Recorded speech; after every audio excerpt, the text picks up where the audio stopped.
राजधानी भोपाल में 24 और 25 फरवरी को ग्लोबल इन्वेस्टर्स समिट का आयोजन किया जाएगा। जिला चिकित्सालय से 50 से ज्यादा 108 एम्बुलेंस को मुख्य चिकित्सा अधिकारी प्रभाकर तिवारी ने हरी झंडी दिखाकर रवाना किया। कार्यक्रम स्थल राष्ट्रीय मानव संग्रहालय से लेकर एयरपोर्ट तक इन 108 एम्बुलेंस को खड़ा किया जाएगा।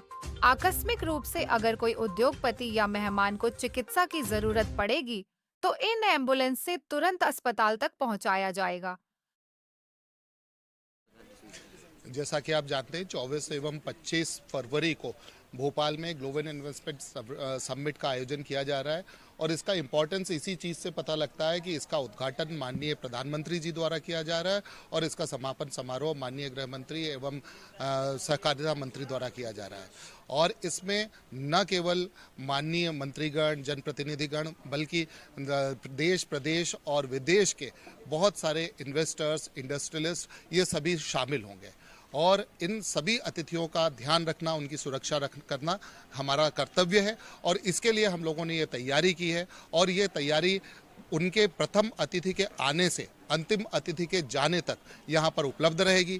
जब भी हमारे प्रथम अतिथि हमारे एयरपोर्ट पर पहुँचेंगे तो एयरपोर्ट पर हमारी व्यवस्था रहेगी जहाँ पर टीम और एम्बुलेंस तैनात रहेगी। उसके साथ ही साथ जहाँ पर ये सबमिट होने वाला है वहाँ हम लोगों ने एक मिनी क्लिनिक बनाया है जहाँ पर सभी तरह की सुविधाएं उपलब्ध रहेगी। यहाँ तक कि वहाँ पर जो हम जनरल सुविधाएं रहती है जैसे blood pressure, blood sugar measurement के साथ साथ अब की बार हम बिल्कुल नवीनतम सुविधाएं यानी कि उसी स्थल पर हम ECG भी देंगे। अगर जरूरत पड़ती है तो इवन कार्डियक फेब्रिलेटर और डिफिब्रिलेटर वहां पर अवेलेबल रहेगा। इसके अलावा जो पैथोलॉजिकल जांचें हैं वहां पर अत्याधुनिक पैथोलॉजी की मशीन्स भी हम प्रोवाइड करवा रहे हैं जिससे अगर जरूरत पड़े तो तत्काल एक जो कहना चाहिए प्रोविजनल डायग्नोसिस बनाकर और उसके साथ अगर शिफ्ट करने की जरूरत पड़ती है तो हमारी ALS एम्बुलेंसेज वहां पर तैयार रहेंगी जो हमारे फिनिटिव हॉस्पिटल और कंटिजेंसी हॉस्पिटल में लेकर जाएंगी। इसके साथ ही साथ जहां रुकने की व्यवस्था की गई है माननीय अतिथिगणों की, वहां पर भी जहां पर ज्यादा लोग रुक रहे हैं वहां पर हमारी डेडिकेटेड टीम्स और डेडिकेटेड एम्बुलेंसेज रहेंगी। जहां पर कम संख्या में अतिथि रहेंगे वहां पर हमने 2-3 ऐसे रुकने के स्थानों के बीच में एक एम्बुलेंस अलॉट की है। पर उन सभी होटलों में या उन सभी जगहों पर जहां पर भी अतिथि रुक रहे हैं वहां पर हमारा एक रिप्रेजेंटेटिव रहेगा। अगर जरूरत पड़ेगी तो तत्काल वो प्राथमिक उपचार देगा और उसके साथ में हमने जो नजदीकी अस्पताल हैं उनको कंटिजेंसी हॉस्पिटल बनाया है और फेमिनेटिव हॉस्पिटल जो बड़े अस्पताल हैं। इसमें एक बड़ी बात ये भी है कि जितने हमारे निजी अस्पताल हैं, चाहे वो निजी मेडिकल कॉलेज हो, बड़े निजी अस्पताल हों, छोटे क्लिनिक्स हो, उनने सबने आगे आके इसमें शामिल होने की इच्छा व्यक्त की थी। तो आप देखेंगे कि इसमें सरकारी के साथ साथ निजी संस्थाओं की एम्बुलेंसेज, निजी संस्थाओं की टीम्स भी आपको दिखाई देंगी।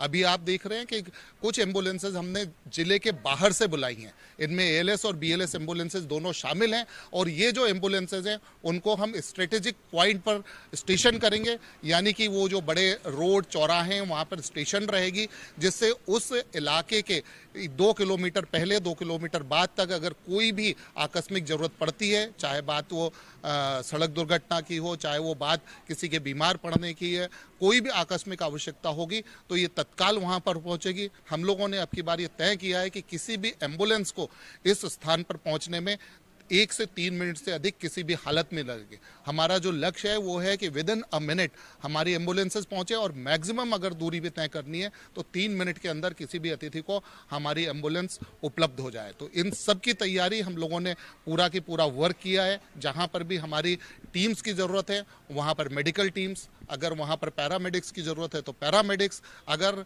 नोडल ऑफिसर्स हैं, हमारे जितने भी पॉइंट्स हैं जहां पर ये होने वाला है उन सभी जगहों पर हमारे नोडल ऑफिसर्स रहेंगे जो कि पूरे के पूरे कंट्रोल रूम के साथ डायरेक्टली टच में रहेंगे। और इसके अलावा हमने प्रत्येक अलग अलग गतिविधि के लिए अपना नोडल ऑफिसर बनाया है। क्लिनिकल और नोडल ऑफिसर अलग हैं, ट्रांसपोर्ट के लिए अलग हैं और इसी तरह से कोऑर्डिनेशन के लिए अलग हैं। तो हमें पूरा विश्वास है कि हम जितने भी अतिथिगण यहाँ आ रहे हैं उनको पूरी सुविधाएं उपलब्ध कराएंगे और किसी को भी तकलीफ नहीं होने देंगे। और जैसा मैंने बताया कि प्रथम अतिथि के आगमन से अंतिम अतिथि के प्रस्थान तक हमारी सेवाएं लगातार 24/7 जारी रहेंगी। अगर देखा जाए जिस तरह से बाहर की तो हैं जो आम जनता के लिए की व्यवस्था व्यवस्थाएं रहती है उसको लेकर भी क्या यही व्यवस्था आम रहेगी? बिल्कुल यही व्यवस्था रहेगी। कोई भी ऐसी एम्बुलेंस नहीं है कि उसको हमने कहीं स्टेशन कर दिया है तो उसको बांध दिया हो।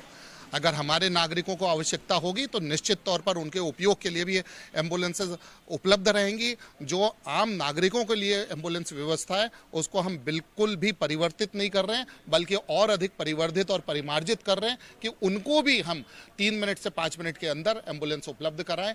यहाँ तक कि रूरल एरियाज में भी हम लोग ट्राई कर रहे हैं कि न्यूनतम जो है हमारा रिस्पॉन्स टाइम रहे। अभी टोटल कितनी एम्बुलेंस आप वहाँ पे प्रोवाइड दे रहे हैं? अभी जैसा आप जानते हैं कि करीब 48 एम्बुलेंसेज भोपाल जिले के पास हैं, जिनमें से 5 एएलएस एम्बुलेंसेज हैं और बाकी बीएलएस एम्बुलेंसेज हैं। इसके अतिरिक्त लगभग 30 एम्बुलेंसेज हमें निजी सोर्सेज से मिली हैं, जो निजी मेडिकल कॉलेजेस हैं, बड़े निजी अस्पताल हैं, जिनमें एएलएस और बीएलएस दोनों तरह की एम्बुलेंसेज हैं। इसके अतिरिक्त 10 एएलएस एम्बुलेंसेज और 20 बीएलएस एम्बुलेंसेज दूसरे जिलों से हमें उपलब्ध कराई गई हैं एनएचएम के द्वारा। तो इस तरह से अगर हम देखें तो 100 से अधिक एम्बुलेंसेज इन 3 दिनों में भोपाल में अपनी सेवाएं देंगी, जिससे मुझे पूरा विश्वास है कि हम न्यूनतम रिस्पांस टाइम में हर एक अपने नागरिक को सुविधाएं दे पाएंगे।